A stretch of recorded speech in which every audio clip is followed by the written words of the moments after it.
మాట్లాడిన ఏ పాయింట్ దగ్గర అయితే మీరు నన్ను అబ్జెక్ట్ చేశారో నేను ఆ పాయింట్ దగ్గరికి వస్తాను. ఎందుకంటే అక్కడ క్లారిటీ ఇవ్వకపోతే ఇంటర్వ్యూ చూసిన వాళ్ళు మళ్ళీ కొంత గందరగోళానికి గురయ్యే అవకాశం ఉంటుంది. మీరు ప్రజాప్రతినిధి కాదు. ఎందుకు అన్నానంటే ఆ మాట నేను చెప్తాను. మీరు చట్టసభలో ప్రజాప్రతినిధి కానప్పుడు రాజకీయంగా మీతో ఎటువంటి ఇబ్బంది ఉంటుంది అని మిమ్మల్ని మాత్రమే జైలుకు పంపిస్తారు. ఆ మాట కుటుంబ ప్రభుత్వాన్ని వెళ్ళి ప్రశ్నించు, నీకు దమ్ము ధైర్యం ఉంటే. వాళ్ళు ఆ మాట చెప్పలేదు కదా, మీరు అలాంటి ఎలిగేషన్ చేశారు కాబట్టి. ఎలిగేషన్ చేసిన వాళ్ళందరూ లోపలేసినారా? టీడీపీకి ఎలిగేషన్ చేసిన వాళ్ళందరూ లోపలేసారు. అదే ఎలిగేషన్ చేసిన వాళ్ళందరూ నో, ఎలిగేషన్ చేసిన వాళ్ళందరూ వేలా they targeted me because I fighted for Jaganmohan Reddy గారు ఇన్ ఢిల్లీ ఆల్సో.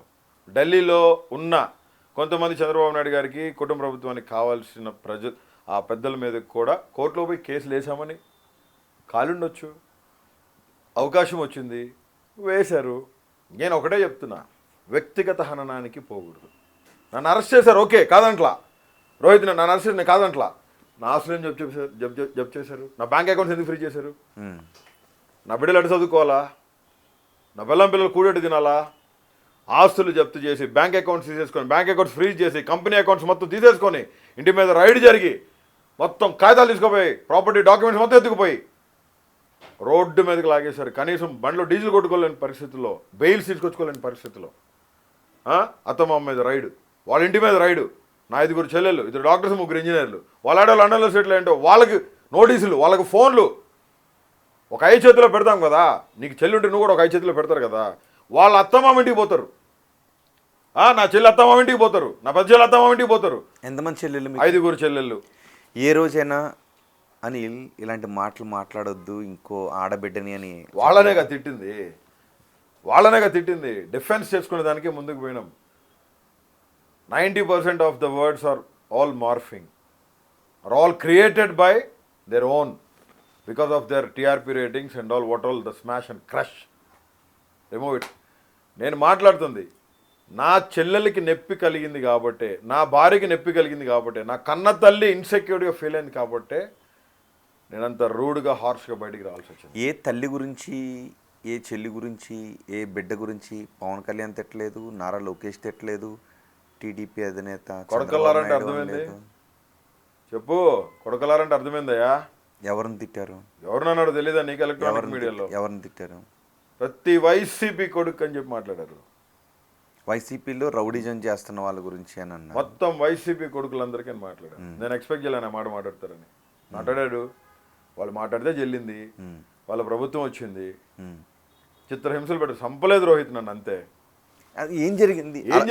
రోహిత్? ఏం నీకు తెలీదా? మీడియాలో లేవా నువ్వు? సీనియర్ జర్నలిస్టే కదా. నేను జైలుకు also one of the reputed journalist in Andhra Pradesh. నిజంగా 3rd డిగ్రీ చేశారు మీ పైన. ఏం మాట్లాడుతున్నావు? 3rd డిగ్రీ కాదు, కిటికీ దగ్గర అనంతపురం పోలీస్ స్టేషన్లో సిఐ సాయినాథ్ సమక్షంలో చేపించాడు. సాయినాథ్ చౌదరి ఒక దళితున్నాయన నన్ను నా మీద ఇచ్చాడు. ఇన్వెస్టిగేషన్ ఆఫీసర్ అతనే. మొత్తం కేసులు మొత్తం అంతా ఆయన చూశాడు. కూడుబెట్ల కర్నూలులో కస్టడీకి తీసుకుపోయేటప్పుడు నోటీసులు సర్వ్ చేయాలా. సెంట్రల్ జైల్లో ఒక పెద్ద మనిషి ఉన్నాడు, అంతా తానే నడిపిస్తూ ఉంటాడు సెంట్రల్ జైల్ని. సూపరింటెండెంట్ ఏముండదు, డిప్యూటీ సూపరింటెండెంట్ ఏముండదు. ఆయన పేరు దుర్గా రమేష్. ఆయనకు కావాల్సిన లోపల ఖైదీలకు అన్నీ పోతూ ఉంటాయి లోపలికి. కస్టడీకి నోటీసులు ఇచ్చి పంపించాలనే ఒక గెస్టెడ్ ఆఫీసర్గా ఉన్న అతనికి తెలీదా? నోటీసులు ఇవ్వకుండా ఆల్ ఆఫ్ సడన్గా పోలీసులు వచ్చారు, నన్ను బయటికి తోశారు. ఆ వీడియోస్ ఆ రోజు జైల్ కెమెరాస్ తీపిస్తాం. ఖచ్చితంగా అఫిడవిట్ వేస్తున్నాం, పిటిషను ఎస్సీ కమిషన్లో వేస్తున్నాను, సుప్రీంకోర్టులో ఇచ్చున్నాము, ప్లస్ ఎన్హెచ్ఆర్సీలో కూడా ఇచ్చున్నాము. నా అడ్వకేట్స్కి నోటీసులు ఇవ్వలా నన్ను కస్టడీకి తీసుకుపోతున్నట్టు, without any intimation to my family members, to my legal counsel. వాళ్ళు నన్ను తీసుకుపోయి బయట నుంచి చేతులు కఫ్ చేసి చేతులు పెట్టి ఏలాడి తీసుకుంటా 14 గంటలు. ఇట్లా ఎక్కడ? రాజమండ్రి సెంట్రల్ జైలు నుంచి కర్నూలు 3 టౌన్ పోలీస్ స్టేషన్ దాకా. మనిషిని కదా, వెహికల్లో ఇట్లా తుఫాన్ కార్లో వెనకాల ఒక రాడ్ ఉంటుంది, వెనకాల సీట్లో కూర్చోబెట్టి 2 చేతులకి ఇట్లా కఫ్ చేసి ఆ రాడ్ మధ్య పైకి పెట్టి తాళం వేసేసండి. ఇంతే ఇక నా 14.5 hours ఇంతే. అది అది అది ఏ విధమైన భారత రాజ్యాంగంలో ఉంది ఆ రకంగా హింసించమని? కర్నూలు తీసుకుపోయినారు. ఒక దిమ్మ ఉంటుంది, ఆ దిమ్మ కూర్చోబెట్టి 2 కాళ్ళు చీల్చేసి 2 చేతులు పైకి లాగి వెనకాల నుంచి కొడుతుంటే పిడిగుద్దులు ఎట్లా ఉంటుంది జైల్లో జైల్లో లోపల. జగన్మోహన్ రెడ్డి గారి ప్రభుత్వంలో ప్రతి సెల్లో కెమెరాస్ ఆల్ ఓవర్ పోలీస్ స్టేషన్లో 6-7 కెమెరాస్ పెడతాం జరిగింది. ఆ రోజు కెమెరాస్ పనిచేసినాయి. నేను ఒక టీ అడిగితే కానిస్టేబుల్ చెప్పిన మాట, బాబు మీది డైరెక్ట్గా డీజీపీ లోకేష్ పవన్ కళ్యాణ్ గారు వాచ్ చేస్తున్నారు, మేమేమి చేయం, మీరు మాతో మాట్లాడినా మా ఉద్యోగాలు పోతాయి. కెమెరాస్ వర్క్ చేస్తున్నాయి.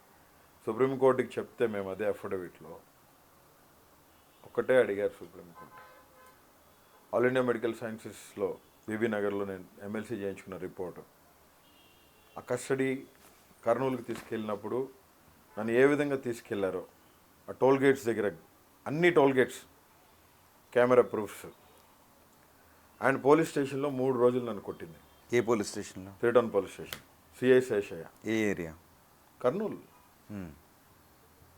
జడ్జి దగ్గరికి తీసుకుపోయి మ్యాజిస్ట్రేట్ ముందు కస్టడీ అయిపోయిందని సబ్మిట్ చేసి తీసుకొచ్చి మళ్ళీ స్నానం చేయడానికి పోలీస్ స్టేషన్ తీసుకొచ్చారు. తీసుకురాకూడదు అలాగా.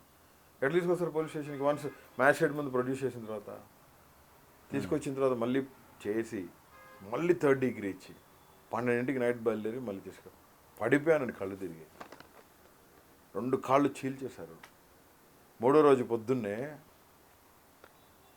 ఒక లేడీ కానిస్టేబుల్ని పిలిపించి ప్రతిసారి ఆయన వీడియో తీసి పైకి పంపించాలి, లోకేష్ గారికి పవన్ కళ్యాణ్ గారికి పంపించాలి, పోలీస్ డిపార్ట్మెంట్ హైర్ అఫీషియల్స్ అడిగారని చెప్పి ఆయన అడిగి మొత్తం అఫిడవిట్ రికార్డ్ చేసాం. స్టేట్మెంట్ రికార్డ్ చేసింది కోర్టు, సుప్రీంకోర్టు స్టేట్మెంట్ రికార్డ్ చేసింది. ఒక అమ్మాయి వచ్చింది, లేడీ కానిస్టేబుల్, అమ్మాయి పేరు చెప్పను, 2 కాళ్ళు చీల్చేసి చేతులు 2 పైకి లాగి కొట్టేటప్పుడు నా రైట్ సైడ్ టెస్టిస్ మీద అమ్మాయి బూట్తో తన్నిచ్చారు. ఒకసారి సరిగా దెబ్బ తగలేదని 2వ సారి కూడా కొట్టించారు.